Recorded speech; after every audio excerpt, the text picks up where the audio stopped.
Alright, so today we're going to be talking more about the Sinister Six. But in particular, we'll be talking about the ones that we have right now going into the new patch. Because as we all know, and if you checked out the video from the other day, we are getting 3 new Sinister Six members for a total of 8 by the end of next patch. So what does this mean?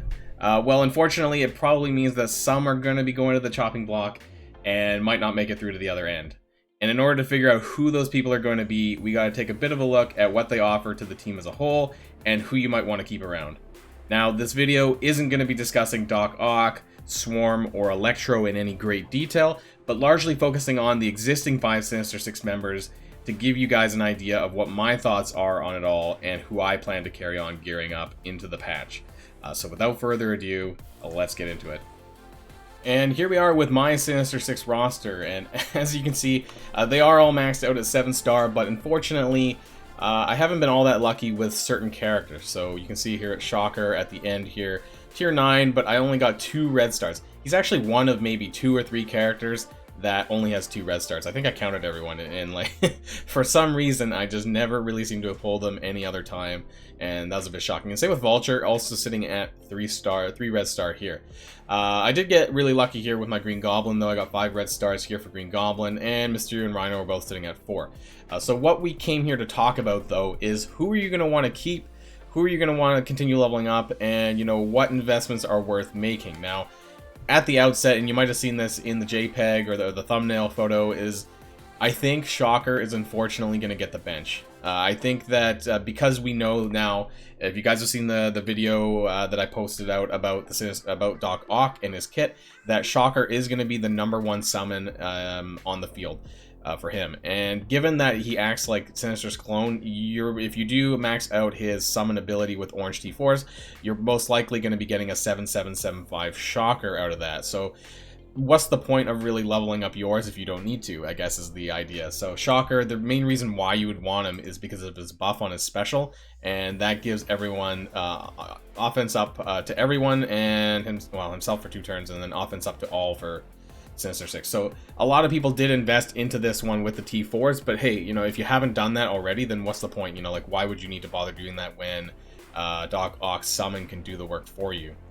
So if you haven't put a lot of investment into Shocker, really I would just at this point not even bother. Personally, because I don't think there's anything super great about him that needs to be used as a non-summon, so I would just prefer to just use Doc Ock's version. Unless you have 6 or 7 red stars, but even then, you know, like, obviously you'd want to make use of that if you did. If you're like me and you have low red stars on Shocker, then, you know, don't even bother. I would just completely leave him out. The main reason why he's there is he's there to buff the rest of the team. So that to me doesn't justify a full main member of the 5-man team going forward when you can just use Doc Ock's version. I think is much better. The one thing I would be curious about, though, is we don't quite know Doc Ock's speed value, I think.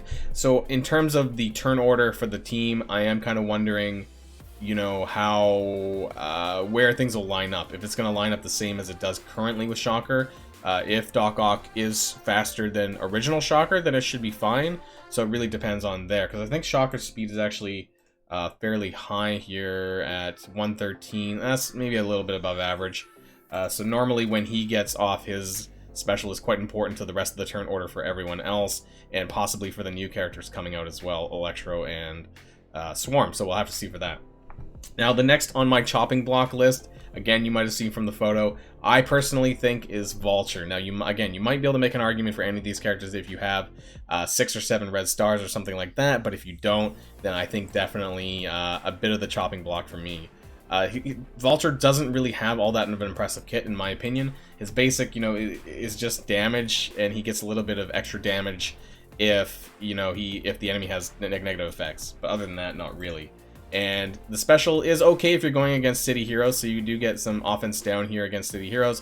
70% chance to apply slow, and if you use the T4s, it always applies slow, which isn't bad, but I don't know if you necessarily need that or if it's a big deal.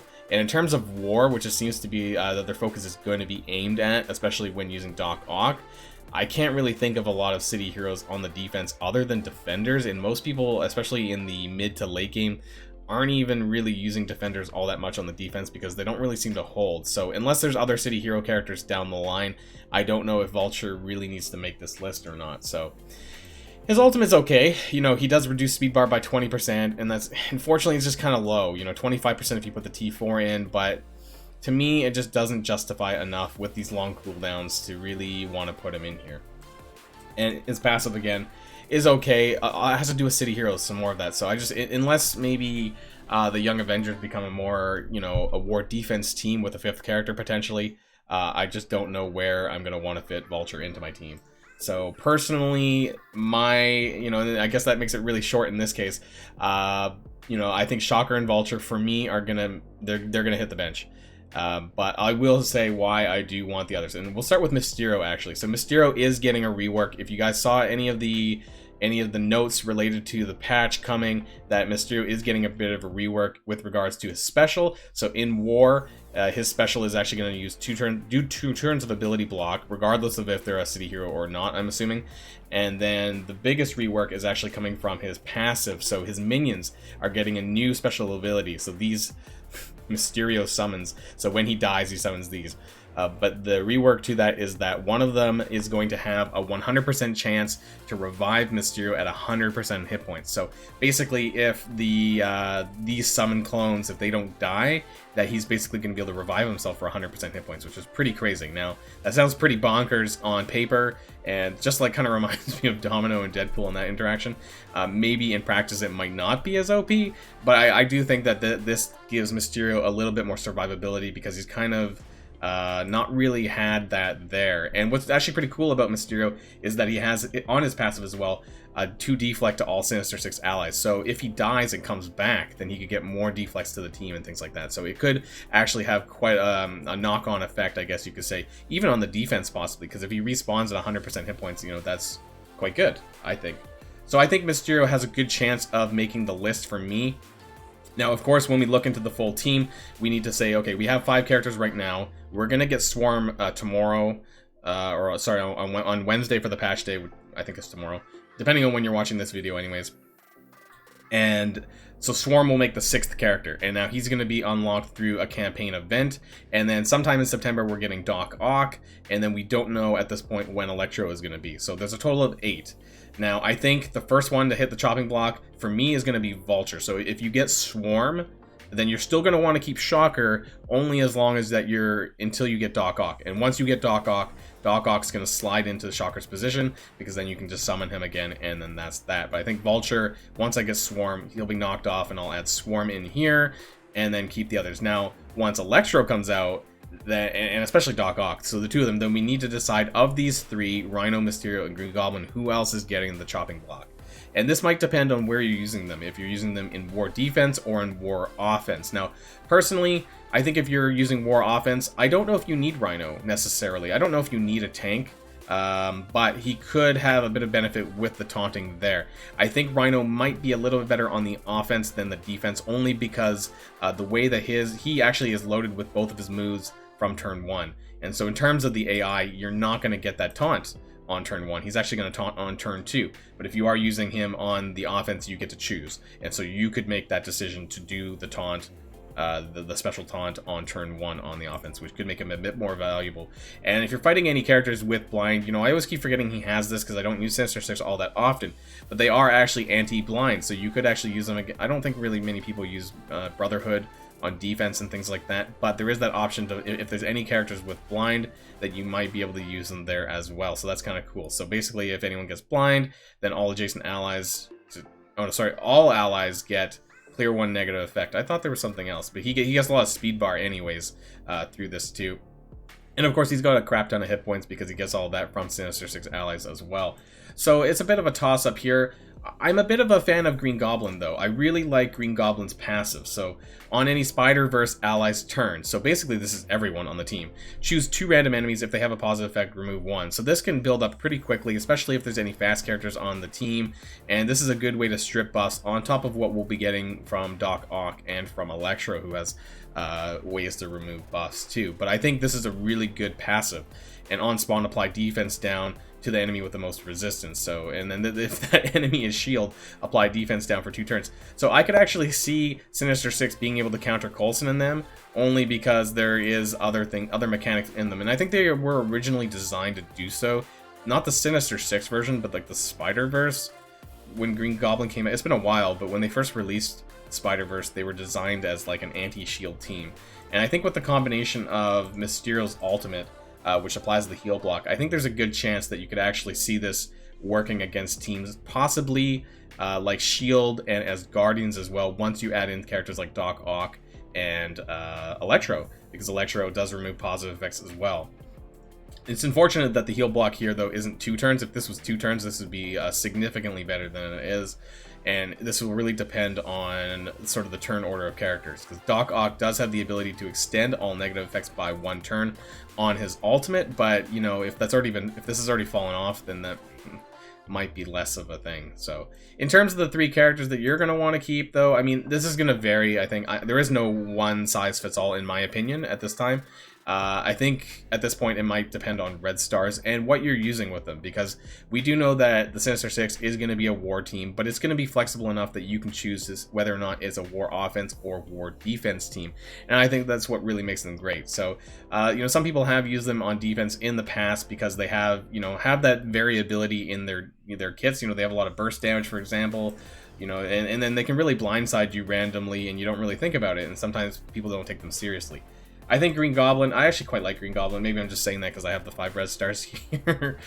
But he actually has a pretty decent amount of damage in his kit. So I think I'll be keeping him. I think Rhino is the one I'm a little bit skeptical about. Not skeptical, but, you know, whether or not you need a tank or not. And I think whether or not Rhino is in the team is really going to depend on who you're using them up against, and or if you're using them on offense or defense. I think that's going to matter. My only concern, of course, like I mentioned, for defense is whether or not he actually gets his taunt off or not. So, so for me, I think it's going to be Green Goblin. Green Goblin is going to meet the requirements, I think, for both of my characters, both on defense, on offense. And then I want to try using Mysterio a little bit more. He's also tech, so that's another reason why I want to build him up, because right now I have a lot of tech gear stored up, and, you know, there hasn't been really a need to bring up many tech characters if you're in the late game like me. Now, a lot of the new characters, aside from Doc Ock, who is tech, but Swarm and Electro both are going to be bio. So, and Rhino is bio, so they're kind of competing with gear here. Shocker is also, no, they're actually tech. Actually, both of these, Vulture and Shocker, are tech, so I'm leaving them out yet. I was just talking about how I need to use my tech gear. I think I'm going to, once the Emma Frost milestone goes live, I think I'm going to be putting some more gear in here into my Sinister Six. Probably take my Green Goblin up to tier 12.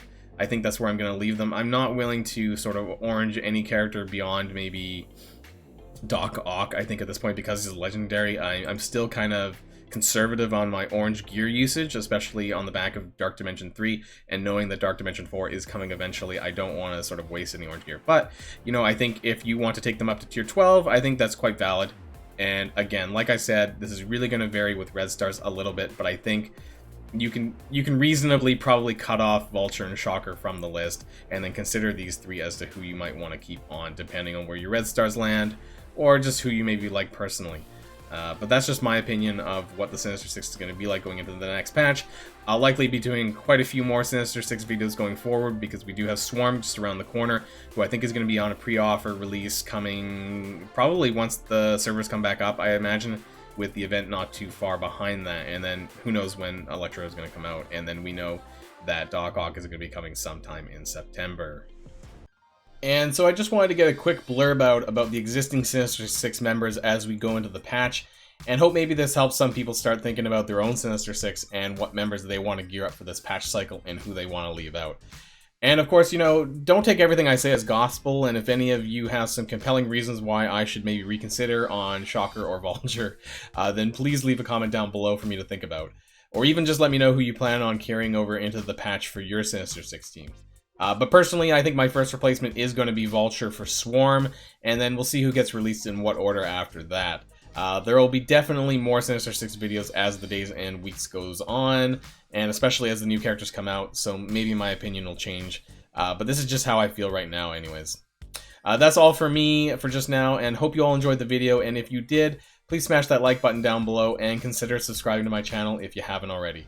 And of course, until next time everyone, stay safe. Waylon signing out.